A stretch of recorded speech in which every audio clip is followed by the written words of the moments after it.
முருகா ஓம் சரவண ஜோதியே நமோ நமோ. ஓம் சரவண ஜோதியே நமோ நமோ. ஓம் சரவண ஜோதியே நமோ நமோ. பார்க்குறாரு ஏடா இவ்வளோ பட்டி கிடக்குறேன்னு. பட்டினி கடுமையான பட்டியா?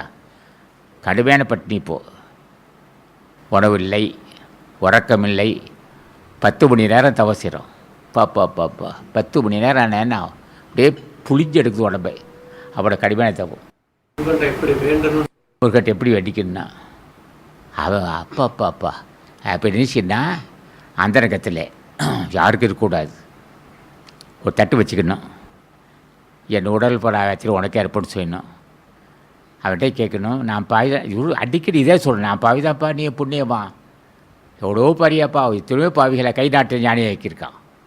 ஒரு கை நாட்டு கூப்பிட்டு ஞானியாக்க வல்லமா அவனு கூப்பிட்டு, அவ்வளோ வல்லமை. அவன் கல்வி கடல், ஞான கடல், எதே சிவான். அப்படியே தகன உடம்பு. பாப்பா எப்படி அப்பட மாட்டேன்னு. நான் ஜீவராசிகள் அன்பு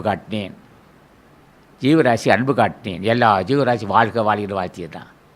நாய்க்கு உணவு தந்தேன், பறவைக்கு உணவு தந்தேன், புல்லுக்கு கொண்டு தந்தேன். இப்போ அன்பர்களாம் தினம் பசுபாட்டுக்கு உணவு தந்துட்டுருக்கோம், வாயிலா ஜீவனுக்கு உணவு தர்றோம். ஆக ஜீவத்தெய்வு தான் ஒருவனுக்கு அறிவாக மாறுது. ஜீவத்தெய்வு தான் அதுக்கு அவன் அரசிறான். அப்பா வன்மனசு இருக்குப்பா, தாயி பொருள்பட்டு இருக்குப்பா, லோபித்தனம் இருக்குண்ணா, கவலைப்படாதே. லோபித்தனம் மாறும். கொடுக்கக்கூட மன கோரி கிடக்க பொருள் இருக்குது, கொடுக்கக்கூட மனம்லாம் அதுவும் நானே செய்கிறேன்டா. பொருளை தருவேன், கூடக்கூடிய மனமும் தருகிறேன், உன்னை வாழ வைப்பேன், எல்லாம் செய்வேனார். ஆக அந்த அளவுக்கு நெருக்கம் இருக்கணும். அவனோடு நெருக்கிக்கிட்டே போக அப்படியே உள்ளே உருக்கிற அளவுக்கு அவன் செய்கிறான். ஆக உருக்கும் தன்மை அவனே செய்கிறான். இதுதான் அவனே செய்வான், எதாலும் செய்வான். ஆக என்ன உருக்கணும், இன்னும் உருக்கணுமா?